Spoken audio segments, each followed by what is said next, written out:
내게 주신 모든 은혜를 내가 여호와께 무엇으로 보답할까? 내가 구원의 잔을 들고 여호와의 이름을 부르며 여호와의 모든 백성 앞에서 나는 나의 서원을 여호와께 갚으리로다. 그의 경건한 자들의 죽음은 여호와께서 보시기에 귀중한 것이로다. 여호와여, 나는 진실로 주의 종이요 주의 여종의 아들 곧 주의 종이라. 주께서 나의 결박을 푸셨나이다. 내가 주께 감사제를 드리고 여호와의 이름을 부르리이다. 내가 여호와께 서원한 것을 그의 모든 백성이 보는 앞에서 내가 지키리로다. 예루살렘아, 내 한가운데에서 곧 여호와의 성전들에서 지키리로다. 할렐루야. 너희 모든 나라들아 여호와를 찬양하며 너희 모든 백성들아 그를 찬송할지어다. 우리에게 향하신 여호와의 인자하심이 크시고 여호와의 진실하심이 영원함이로다. 할렐루야.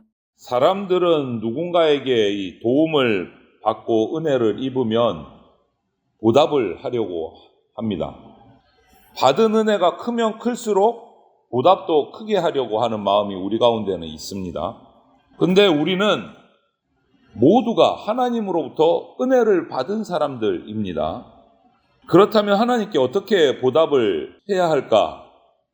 오늘 본문에 나타난 이 시인의 모습을 보면서 우리가 그 보답을 어떻게 해야 할까에 대한 방향, 해답을 우리가 함께 찾을 수 있으면 좋겠습니다. 오늘 116편 12절부터 117편 2절까지의 말씀에서 이 시인은 구원의 은혜를 베푸신 그 하나님께 내가 소원을 깼다 다짐도 하고 온 나라를 향해서 하나님을 함께 찬양하자고 이렇게 초청을 하기도 하고 있어요. 먼저 그 은혜 갚는 이 시인의 방법은 12절부터 13절을 보면 하나님으로부터 은혜를 얻었습니다. 입었습니다. 받은 은혜를 갚기를 어떻게 해야 갚을 수 있을까 고민을 합니다. 그 첫 번째 방법이 뭐냐? 여호와의 이름을 내가 구하는 것이다. 여호와의 이름. 하나님을 찬양함으로 영광 돌리는 것이다. 이렇게 이야기하고 있어요, 시인은. 물론 우리가 아무리 찬양을 한들 우리 입에 붙여서 하나님의 이름을 부르고 하나님을 찬양한들 그것으로 하나님의 은혜를 다 갚는 것은 사실 부족하죠. 하지만 시인은 내가 할 수 있는 한 최선을 다해서 은혜를 갚으려고 하는 거예요. 내가 할 수 있는 최선을 다하는 겁니다. 이 찬양은요, 우리가 드리는 이 찬양은 피조물이 창조주 하나님을 높이는 최고의 도구입니다. 찬양만 한 게 없어요. 하나님을 영광 돌리는데 찬양. 우리도 하나님의 은혜를 입은 사람이잖아요. 하나님의 은혜로 죄에서 건짐을 받고 영원한 생명을 얻고 천국에 들어갈 수 있게 됐어요. 이 은혜를 도대체 무엇으로 갚을 수 있겠습니까? 하지만 우리가 할 수 있는 최선을 다해야 돼요. 최선을 다해야 돼요. 그래서 시인은 그 첫 번째 방법으로 내가 여호와의 이름을 구하겠다, 부르겠다, 찬양하겠다. 여러분, 우리가 하나님께 드리는 찬양, 하나님은 기뻐 받아주신다고 말씀하셨습니다. 그래서 최선을 다해서 찬양해야 됩니다. 시인도 그것을 은혜를 갚는 첫 번째 방법으로 택했어요. 그리고 14절부터 16절을 보면 은혜를 갚는 두 번째 방법은 내가 서원을 갚겠습니다 라고 고백을 합니다. 서원. 그리고 그 말에 보면 14절부터 16절을 보면 서원을 갚겠다는 말을 세 번이나 계속 반복을 해요. 세 번이나 서원을 갚겠다. 그만큼 자신이 하나님 앞에서 약속한 것을 내가 반드시 신실하게 지키겠다가 강조를 하고 약속에 약속을 하는 거예요. 여러분, 우리가 다 아시겠지만 하나님 앞에서 행한 서원은 반드시 지켜야 됩니다. 하나님과의 약속이기 때문에. 그리고 서원이라는 것은 누가 강제로 시키는 게 아니잖아요. 스스로 자원하는 마음으로 하는 것이 서원입니다. 우리도 신앙생활 하다 보면 하나님 앞에 서원하고 약속하는 경우들이 있습니다. 하지만 서원은 했지만 약속은 했지만 생활 속에서 그게 참 지켜지기가 힘들 때도 있고 짐이 되기도 해요. 서원을 해놓고 나서도. 하지만 그것을 지키기 위해서 최선을 다해야 됩니다. 그때 하나님께서 기뻐하시고 더 큰 은혜를 베풀어 주십니다. 어떠세요? 여러분 하나님 앞에 약속하신 것 지금 있으십니까? 그것을 있다면 지키기 위해서 얼마나 애쓰고 계십니까? 서원을 지키는 것도 하나님의 은혜에 보답하는 길이다라는 것을 잊지 않으시기를 바랍니다. 그리고 시인은 하나님의 은혜에 보답하는 또 세 번째 방법을 또 얘기를 해요. 그게 뭐냐? 감사제를 드리겠습니다 라고 17절부터 19절에서 이야기를 합니다. 하나님께 그 은혜에 감사의 제사를 드리겠습니다. 이것은 하나님의 은혜에 정말 감사하는 거죠. 진실로 감사하는 겁니다. 나를 죽음의 결박에서 풀어주신 하나님, 그분에게 뭐라고 고백합니까? 그분의 종입니다. 그렇게 고백하면서 내가 감사의 제사를 드리겠습니다. 하나님의 종입니다. 저는 하나님께 감사 제사를 드리겠습니다. 우리에게도 크신 은혜를 베풀어 주셨습니다. 그러면 우리도 동일한 거예요. 하나님의 은혜를 받은 자의 마땅한 태도는 감사를 표현하는 거죠. 은혜를 받았으면 감사를 표현해야 돼요. 우리는 이 시인의 감사를 통해서 좀 어렵고 힘든 일이 닥쳐도 그것이 우리에게는 유익이고 하나님의 은혜가 될 수 있다라는 것을 보게 돼요. 오늘 이 116편에서 또 116편 앞부분 1절부터 쭉 우리가 묵상해 오면서 시인은 지금 편안할 때 이 시를 기록한 게 아니에요. 뭔가 고난이 닥치고 어려울 때 기록한 시예요. 그럼에도 불구하고 하나님의 은혜를 갚겠습니다. 찬양하겠습니다. 소원을 갚겠습니다. 감사하겠습니다. 어려움 중에도.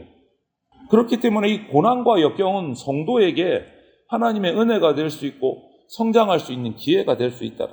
그래서 이런 은혜를 주신 하나님을 생각하면 생각할수록 감사할 뿐인 거예요. 우리는 날마다 우리가 이 은혜를 기억하면서 또 이 연말을 지나면서 또 한 해 동안 주신 은혜들을 다시 한 번 더 떠올리고 곱씹어 보면서 감사가 차고 넘치는 우리의 삶이 되기를 바랍니다. 그러면서 117편 1절 2절에서 그것으로 끝나지 않고 시인은 흔들림 없이 하나님을 찬양하는 자리에 나만 아니고 다른 사람들도 모든 나라가 다 찬양해야 된다. 이렇게 얘기를 해요. 여러분 116편 1절부터 쭉 훑어보면 116편 1절부터 11절을 보면 개인이 감사하는 찬양의 내용이 나와요. 그리고 12절로 넘어가면 공동체를 이루어서 함께 찬양하는 장면이 나와요. 그리고 오늘 117편에 들어오면 이제 그것도 안 돼. 성에 안 차요. 온 나라와 열방이 다 찬양해야 된다. 이렇게 얘기하고 있어요. 점점점 그 찬양과 감사가 커져가는 거예요. 개인으로 시작해서 공동체로 이제 그것도 성에 안 차서 열방이 온 나라가 다 찬양해야 됩니다. 라고 얘기하고 있어요. 이런 시인의 비전은요. 결국 예수님이 이 땅에 오셔서 우리를 위해서 복음을 전하시고 십자가의 죽으신 부활을 통해서 정말 온 열방이 찬양하게 만들었어요. 그대로 이루어졌어요. 그 시인이 노래한 이 117편의 시인이 노래한 그 고대한 온 열방이 찬양하는 시대를 우리가 지금 살아가고 있어요. 그래서 우리가 함께 감사 찬양 드리는 성도들이 되시기를 바랍니다. 예수님의 죽으심 부활하심으로 이루어진 구원이 우리 인간이 겪는 가장 큰 비극이 뭡니까? 죽음이잖아요. 죽음. 그런데 그 죽음까지도 의미를 바꾸어 놓으셨어요. 예수님이 오셨기 때문에. 우리 죽음이 뭡니까? 우리는 천국으로 가는 길이에요. 하나님 안에서 우리의 죽음까지도 복이 되는 거예요. 엄청난 변화가 일어난 거예요. 그러므로 우리 성도가 예배하면서 살아가는 삶, 이것은요, 받은 은혜에 대한 마땅한 화답이에요. 보답이에요. 당연한 거예요. 우리가 하나님께 예배 드려 준다, 뭐 주일날 하루는 나가야지, 이 정도의 수준이 아니에요. 우리가 삶 속에서 개인의 예배로, 공동체의 예배로 온 열방이 찬양하는 것은 받은 은혜에 대한 당연한 보답이에요. 당연한 보답. 이것은 무엇으로도 갚을 수 없는 은혜에 대한 정말 다 갚지도 못하는 보답이 되지도 않지만 보답 아닌 보답인 거예요. 우리가 예배한다. 새로 얻은 그 영생하는 삶이 내 것이 아니고 하나님의 것입니다. 라는 고백이에요.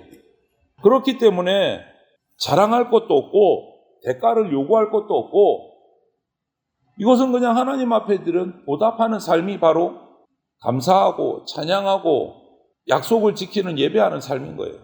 이렇듯 116편, 117편에서 나오는 하나님의 은혜에 보답하려는 이 시인의 고백들은 결국 그 중심에 예배, 말씀, 찬양, 기도가 들어있어요.